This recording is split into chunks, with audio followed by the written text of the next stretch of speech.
So, welcome to the ATC reform panel.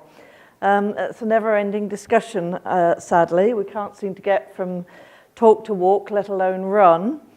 That's not just frustrating, of course, it's also costly for the airlines, the system, the travelling public and the economy. Nick Callio rightly pointed out the irony earlier on today when he said that pilots can have satellite radio in their car on the way to the airport, but when they get there, they can't have satellite in the aircraft. And there's no technology reason for that, of course. There's also an irony in that this nation prides itself on developing state-of-the-art technology and achieving global technological firsts, especially in inventions and technologies that help connect people. From the electric light bulb to the telephone, the Ford motor car, the Wright Flyer, the moon landing, right up to Apple and Facebook. But our air traffic management system is antiquated, and America now lies far behind many other countries in its ATC technology. As I said, we know the problem isn't technological, more political, and we are now at yet another critical political juncture where we could win or lose an opportunity to break the logjam and transform the US ATC system into a 21st century operation. Our expert panels here will give us a status update and discuss how we can move forward and why that is essential. I'll just remind everyone as well, both panelists are willing to take questions and there are cards going around, so please, they're going to do a short introduction and then we'll move to some debate and discussion, but please get your questions up to us. So I'm absolutely delighted today to be joined by Robin Hayes, JetBlue's CEO, who became CEO in February 2015 after 8 years as the airline's Chief Commercial Officer and 1 year as its President. Under his leadership, JetBlue has continued its growth, launched an ab initio program for its pilots, and expanded its US and Caribbean network, most notably becoming the first US carrier to launch scheduled service to Cuba in August. Congratulations, Robin. And Paul Rinaldi became the 6th president of the National Air Traffic Controllers Association when he began his first term in October 2009. He's the first in NATCA's history to serve 3 terms as president. And he's become a tireless and passionate voice in the call for ATC reform.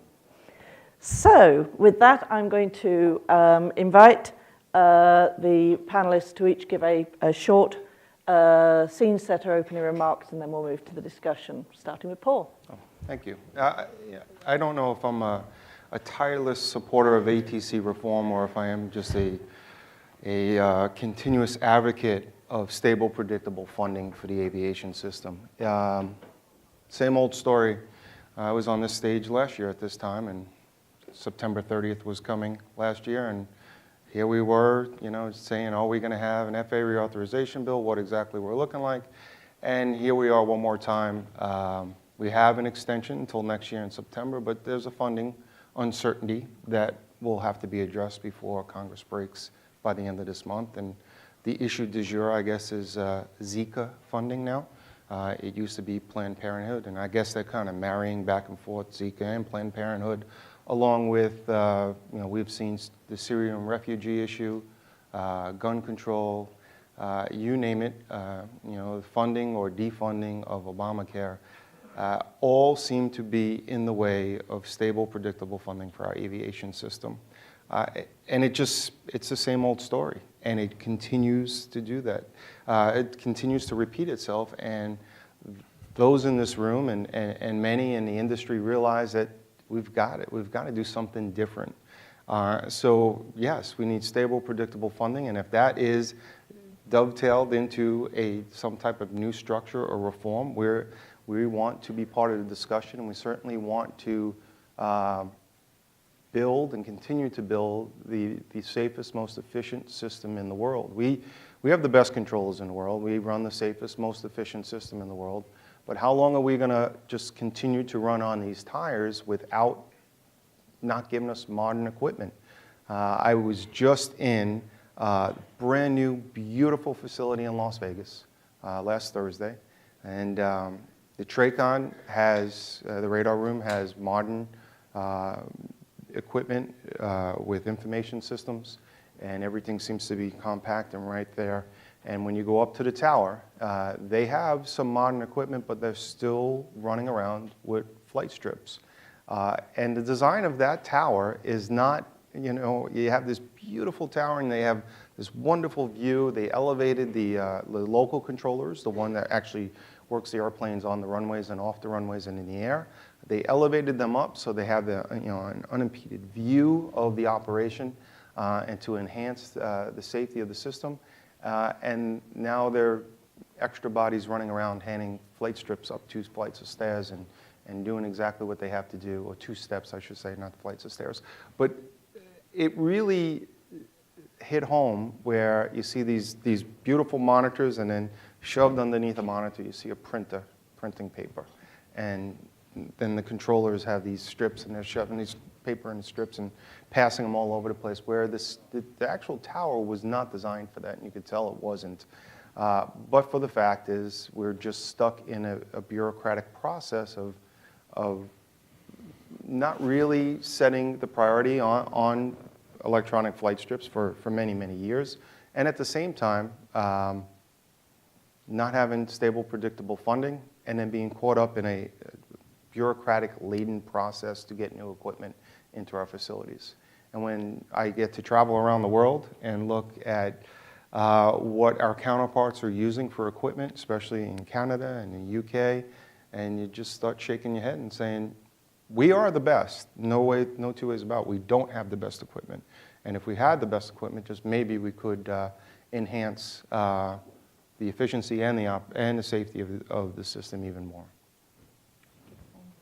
So Robin, your JetBlue has really been at the forefront of you know, trying to stay ahead on this technology. Very frustrating, particularly for, and also based where you are in New York, a particular problem. Yes.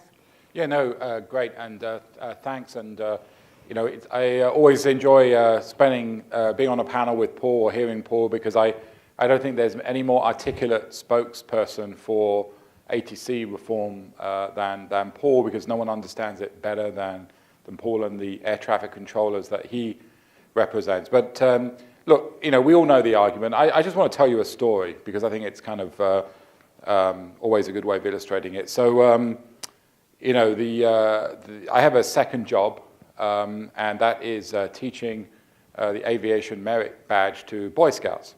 And although I might have to quit that because it wasn't a very good one, the last one I did. But anyway, so, you know, you do the bit in the classroom, you teach the 4 forces of flight, which I just about can remember.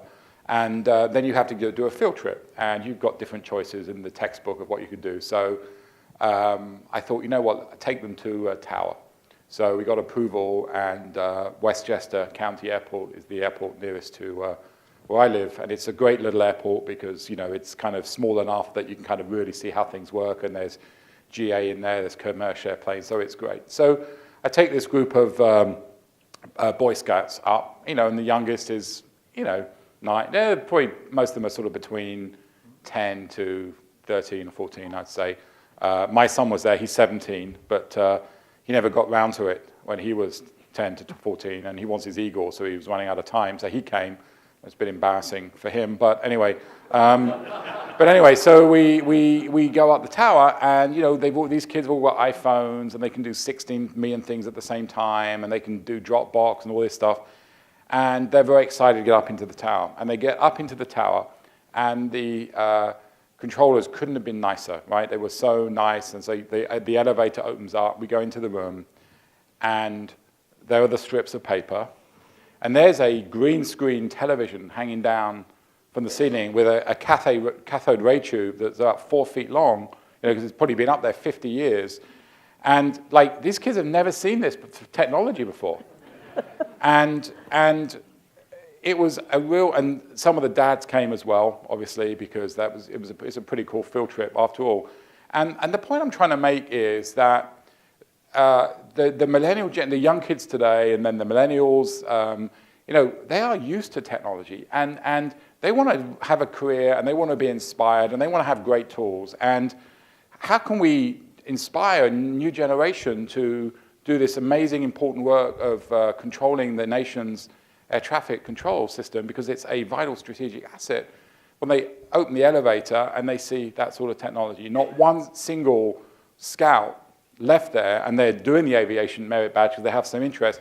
Not one single scout there left there inspired to want to be an air traffic controller. And I think that's fundamentally wrong. And so it's not just about giving people the tools. It's nice to have tools, but aviation is a strategic asset. And JetBlue is very passionate on this subject because we are New York's hometown airline. We have a lot of our capacity flies in and out of some of the most congested airspace in our system. And Paul is absolutely right. Our controllers do an incredible job with the equipment that they have. But we can't wait for this thing to be a crisis. We can't wait for the system to get so overloaded that we can't get controllers to work in some of these difficult airports. And it starts impacting on people's ability to kind of get flights and delays and cancellations. And so, what I'm concerned about, what I see happening in Washington is that getting the leaders who represent us to be proactive on these issues is extremely difficult, because to Paul's point, they have all these other burning priorities. And so at JetBlue, we need a lot of convincing that anything other than taking the operating part of the system out and moving it into an independent, not-for-profit entity that can focus on this is anything but the answer. So, yeah.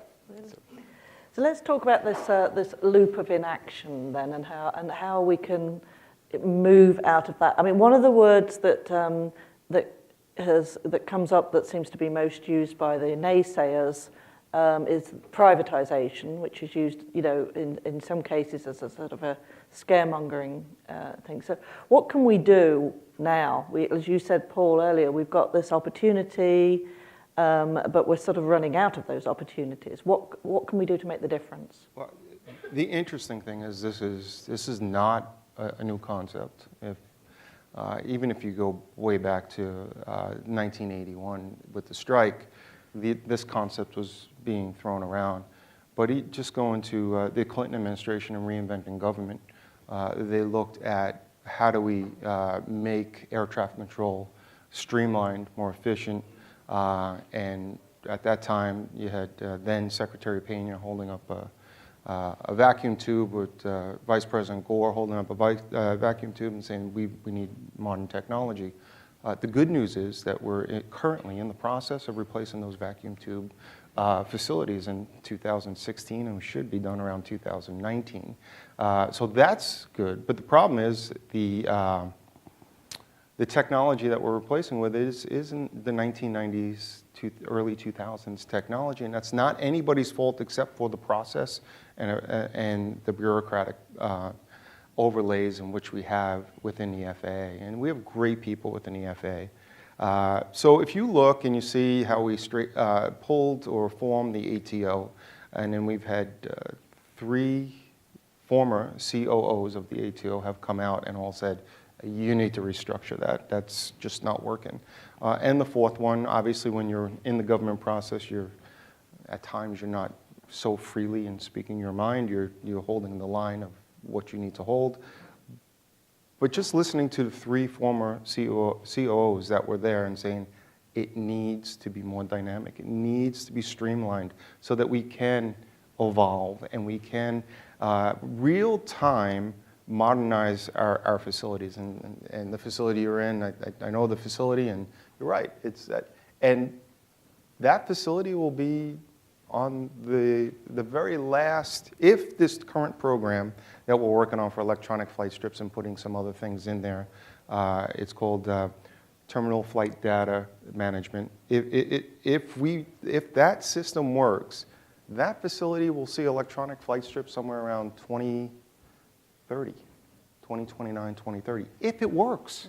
Because we've had so many, so we continuously do the same things over and over and over again, and people are complaining why we can't get modernization happening, and we are advancing our equipment, but we're not doing it with real-time technology.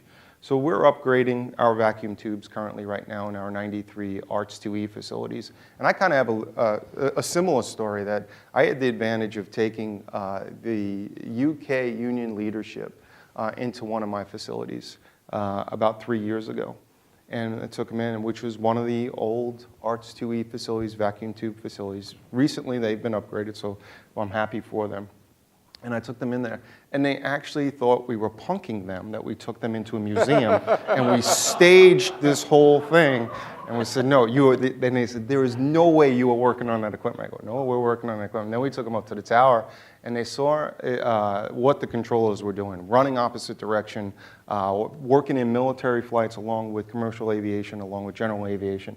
And they just thought, you guys are absolutely insane. And they walked in and said, the American Cowboys. I go, no, that's our aviation system. And if we have proper tools and equipment, we can accomplish anything. And just one other thing. I don't want to compare us to Canada, and I don't want to compare us to Australia, and I certainly don't want to compare us to the UK. But just the American initiative to build the best system we possibly can together. You know, and there's a lot of, oh, well, you support privatization. It's not privatization. We actually have privatization within the FAA, and I kind of laugh and I get angry of the hypocrisy when people say, I'm just against privatizing the FAA. Well, let's put facts out there. There are 252 air traffic control towers, some very busy, Kona, Hawaii, Mesa Gateway, very busy air traffic control towers being run by private, for-profit companies in which is funded through Congress and appropriations. So let's just talk about that right there. And then you look inside the walls of the FAA, and there are many companies, private for-profit companies that have contractors within the FAA doing work.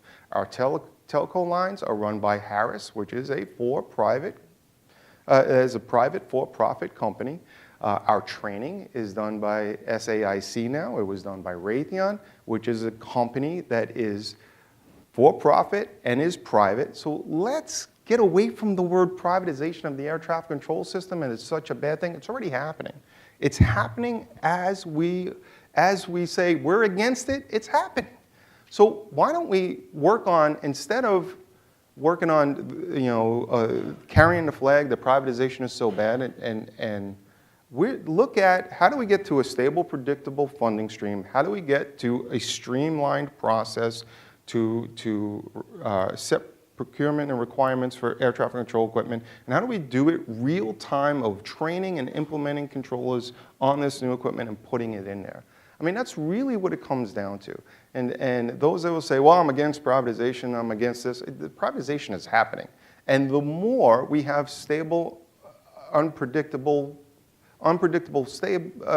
funding and lack of stability, it's going to happen even more. There will be more towers that will get sucked up by the for-profit model. And so to me, the privatization word is irrelevant at this point. We're Americans, want to build the best air traffic control system we possibly can so we can continue to be the world leader and we continue to innovate and grow. Because, you know, good enough just isn't cutting it. It's just not cutting it. Yeah. And so this question that's come in from really follows directly from that, because it's still about, so how, what's it going to take this time to get Paul's message over there? What can the airlines do differently? So the question here is, so, and Paul referred to this, Congress is flooded with competing priorities. How are we going to, how's the airlines going to sort of get the messaging out there this time, Robin? Well, I mean, look, we're absolutely not giving up on this. I mean, I think that at the end of the day, we will continue to work very hard to get the message across to our elected leaders. But I think what we have to do a better job of as airlines is engaging our customers and our flyers and letting them know that that 30-minute delay that you just experienced or that canceled flight that you just experienced, that's going to get worse, and you're going to experience that more and more. And the economic value that aviation brings to this country is going to start to get jeopardized by our inability to have a state-of-the-art air traffic control system. And so, we as JetBlue fly nearly 40 million customers a year, or people a year. That's 5% market share. So multiply that by 20. And okay, not every airline, as we know, will probably want to do this, but most will. And so we can, I think, touch hundreds of millions of people every year in terms of making the American public aware of what will happen. And we saw this in New York, where for years and years and years, people had ignored the crumbling infrastructure of the railway system. The tunnel, for example, that takes every morning hundreds of thousands of people from New Jersey into New York and vice versa. And still, until they started shutting it down and bits started falling off the roof. And then it was amazing how quickly politicians mobilized to get a solution. We can't be in a position where we leave this so late that it then takes years and years to dig out of it. It's going to mean less flights. It's going to mean higher airfares because there'll be less capacity. There'll be more delays. I mean, now block times between New York and Washington are block time is the amount of time that we schedule is 80 minutes. It was 60 minutes 10, 20 years ago. And so, there's this big kind of con that goes on, right? That the airline industry propagates that says, oh, great news, our flights are more on time, right? But it's still taking longer, right? Because what airlines do, they just add block time to make it out. And so what we have to do is fix the system. So I think we're going to mobilize, we're going to continue to mobilize and engage our customers and get, I think, much more kind of awareness of this issue. And if we don't take action, what it's going to lead. And I think that once people start asking elected officials, particularly in areas like New York, where, I'm not sure Paul would agree with this, but I personally think that New York could be one of the points in the system that starts to feel the pressure the most quickly if we don't do this, to let them know that actually you can have a voice and you can make a difference as an individual. Let your elected representatives know that you want change. I do agree with you. I think New York TRACON is at a critical staffing number. For those that haven't heard our staffing woes, we are at a 27-year low of fully certified controllers. I applaud the FAA. This is the first time in 7 years that they've actually made their hiring mark, and actually they exceeded, so that is good. But you can't take somebody with zero knowledge or with no experience of working in busy position and bring them to New York TRACON. It just doesn't work. Success rate is down to 0. So we have to find an incentive to bring controllers to New York. Normally we should have about 240 air traffic CPCs, certified controllers in that building. We're running about 132. If God forbid, if the flu runs through that building or something happens, we will have to flow traffic. I don't know how we get out of that staffing crisis that we have up there. New York is a very expensive place to live. It's a very busy facility. Only the best of the best can make it there. Our busy TRACONs are the most challenging. Atlanta, Chicago, Dallas, and New York. But if I put out a bid, and those are the best of the best, the way I would say it, and if this is being broadcast, I'm sorry, Southern California TRACON, you're the best, I'm sorry. Please, I could hear, my phone's not on, but I know it's blowing up right now. Yes, you guys are the greatest too. But I have to go up for re-election, so. We've got it, they're the greatest. Yes, they're the greatest. But anyway, I digress. But if I put out a bid to go to Dallas, Atlanta, Houston, Southern California TRACON, those are all very highly desired places that people want to live. And no offense to anyone who's grown up on Long Island, I did. I put out, and we get a lot of bidders that want to go there. When we put out a bid for New York TRACON, nobody wants to go there because your money doesn't go as far as it does in Peachtree, Atlanta, or in Dallas, Texas. That said, I don't know how to attract and retain qualified people to be there. And within the lines of the government restrictions, it's very difficult. It is very difficult. And I think the New York TRACON and some of my New York Center and some of my busy facilities there are where we're going to feel pain first with our staffing crisis. Paul, there's a very specific question here for you from the audience. In your vision of ATC reform, would equipment be owned by the FAA or by non-federal entities like airport authorities? That's a great question. So in my vision, status quo is unacceptable, and a model for profit is unacceptable. Anywhere in between that gives us the leeway and the latitude to have stable, predictable funding and the ability to procure equipment and get it up and running in our facilities and our controllers trained. Any of that, and we get to protect the finest workforce in the United States, the air traffic controllers, and we continue to run the safest system. That is a system I would be very interested in. I wouldn't put any hamstrings on it other than status quo is a problem, excuse me, and a for-profit model is a problem.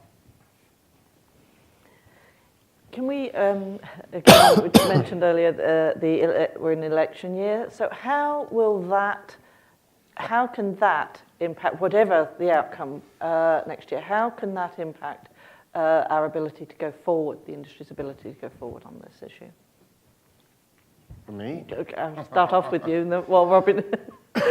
Well, one says we're going to make America great again, so maybe just like that, that could happen.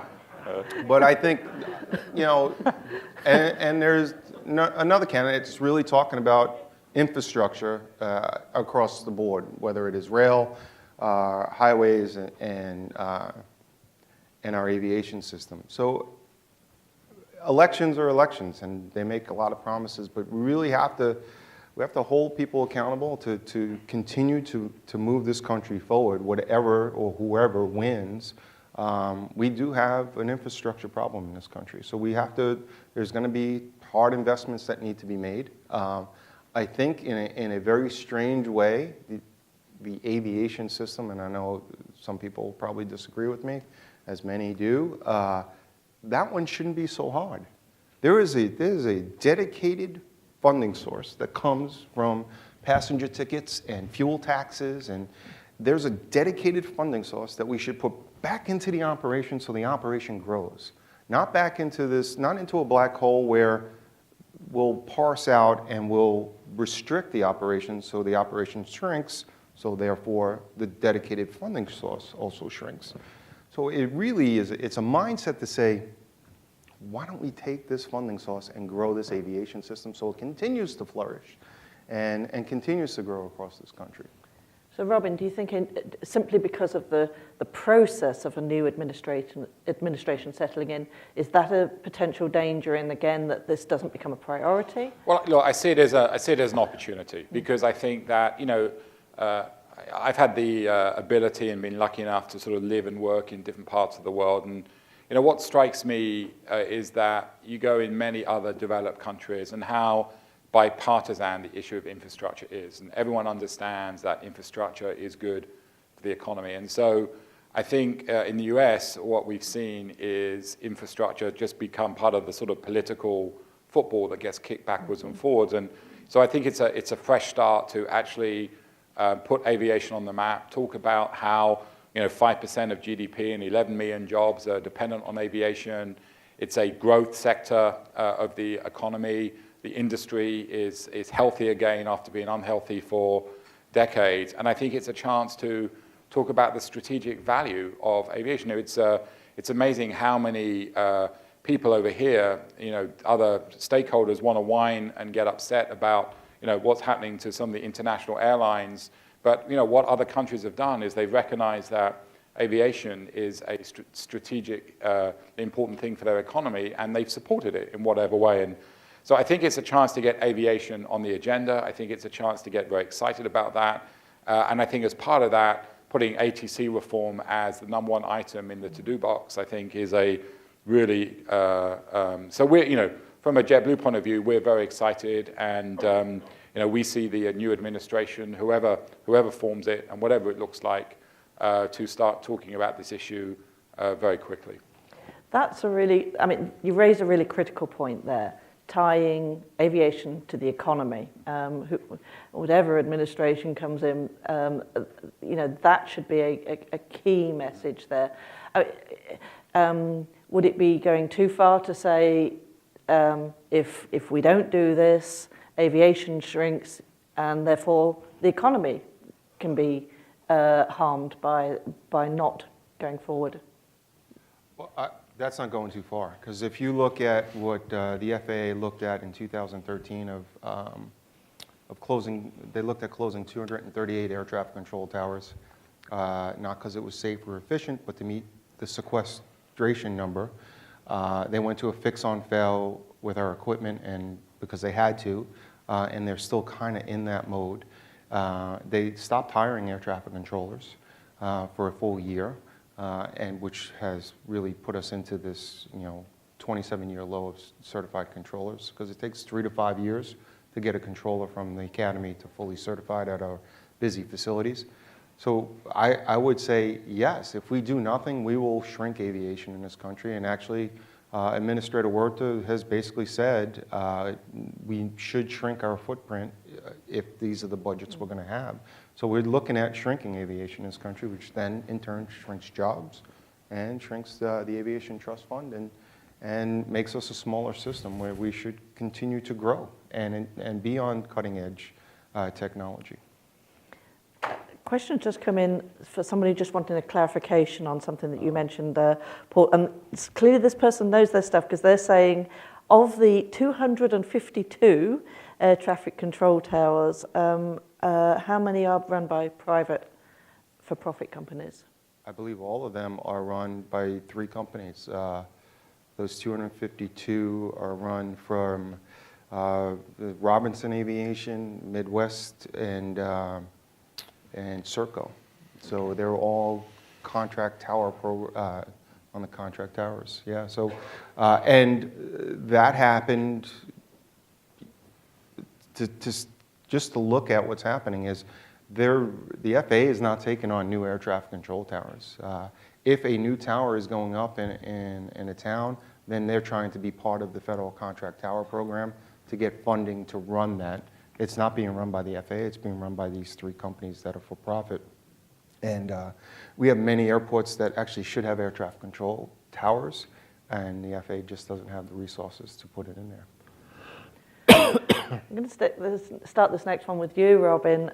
Delta, of course, is well known for being the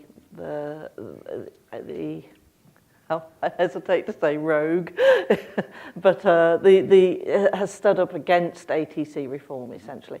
Can we put it on the table from your perspective, why they're against it, and also how harmful is that as a campaign, for those who want to move forward? No, look, I mean, that's something that they should answer. I mean, I'd make a more general point, which is that any change like this is very difficult, and it touches on so many different stakeholders that it's almost impossible to get everyone to agree. And the other certainty is that, if I put the JetBlue hat on, or Brad puts on the Alaska hat, or Doug puts on the American hat, or Paul if everyone just puts their hat on, then they're going to look and say, of course there's things in here we don't like, would like to change. So what you have to do is you have to kind of take the logos off, and you have to accept that moving forward is better than the status quo, and that if you can build this true collaborative coalition and you have enough people there, then you're going to get it done. And so I think that as A4A Airlines, we work very hard to work on this together, knowing that if it was down to each of us, there may be things that we would change.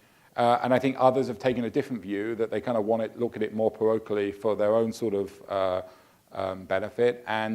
But what I'd say is that I think we have enough behind us. The vast majority of stakeholders who are impacted by this, by a change, want the change.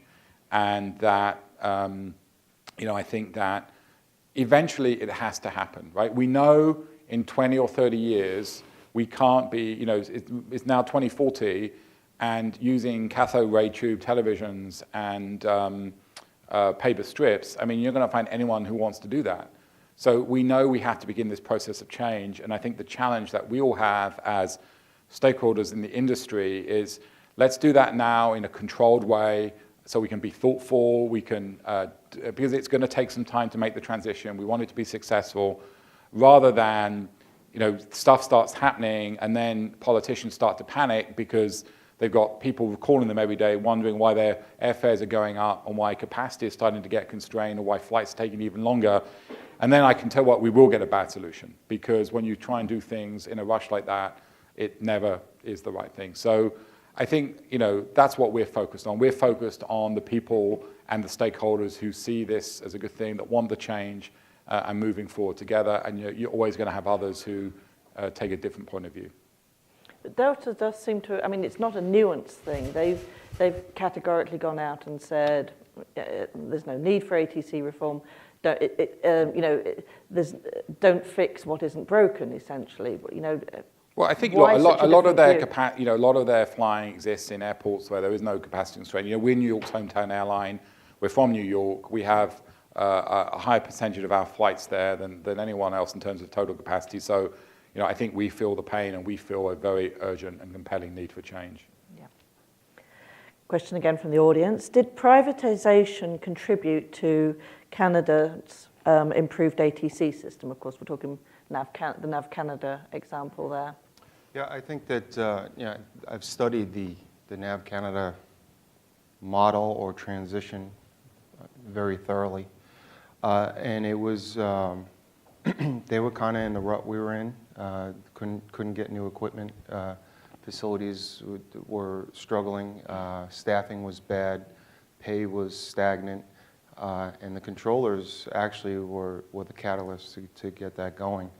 They had a tough transition for about 5 years or so. Mm. But once they started to streamline the bureaucratic, because they brought everybody over, so a lot of the bureaucracy came with them.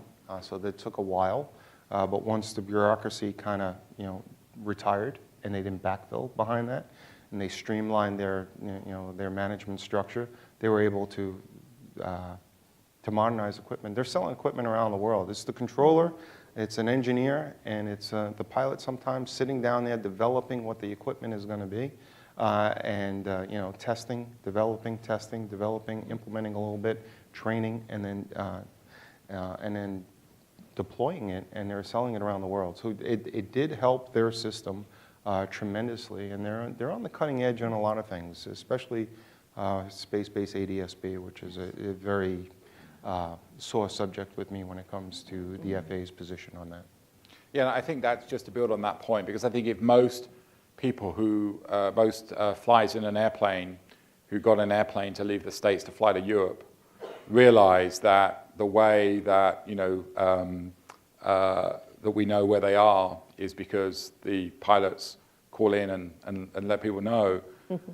I think most people will be surprised. And I think one of the benefits NAV Canada with, to Paul's point around space-based ADS-B, is they're developing technology that is going to enhance aviation safety. It's going to allow quicker routes across the Atlantic because it's going to allow for reduced separation times perfectly safely. And again, everyone wins.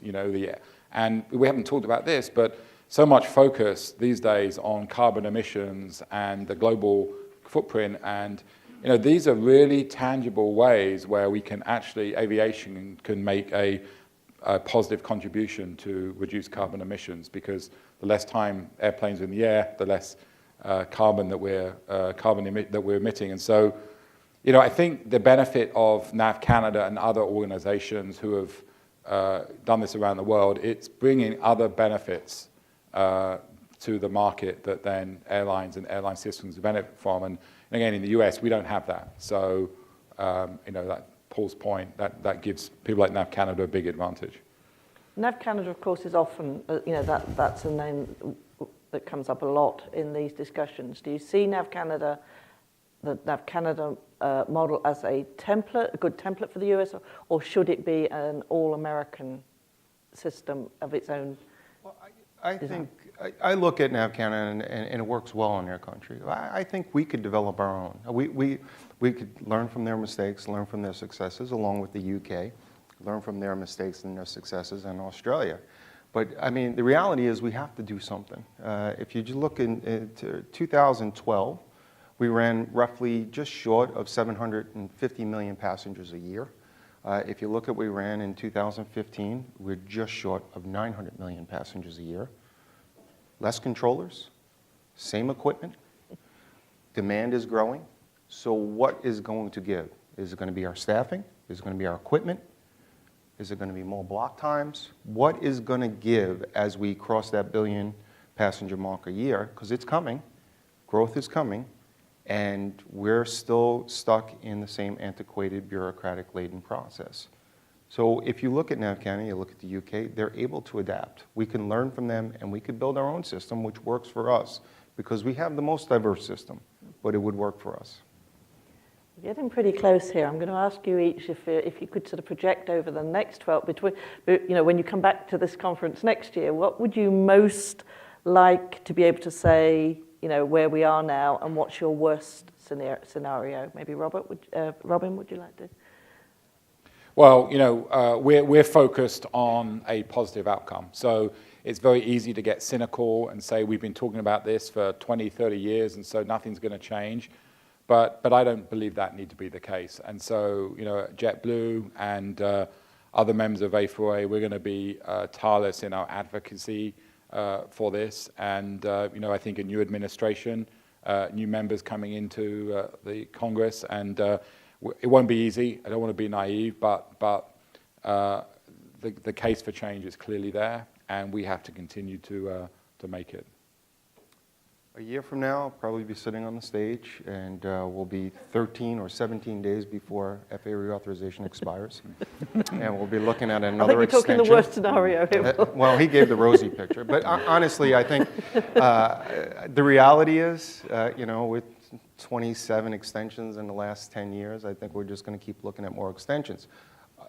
What I would love to see is a brand new administration, with Chairman Schuster and Ranking Member DeFazio working together to give us the tools to build the best system we possibly can, and for the appropriators to realize that we need a stable, predictable funding source, somehow, some way, give us that so we can grow aviation in this country with the new administration, with the brand new Secretary of Transportation, to say, let's build the best system we possibly can. I would love to see that, but honestly, if you're here next year and I get invited back by A4A, we're going to be looking at an extension. Well, let's hope for the former, hey? Thank you both, Paul, Thank you. Robin, thank you so much.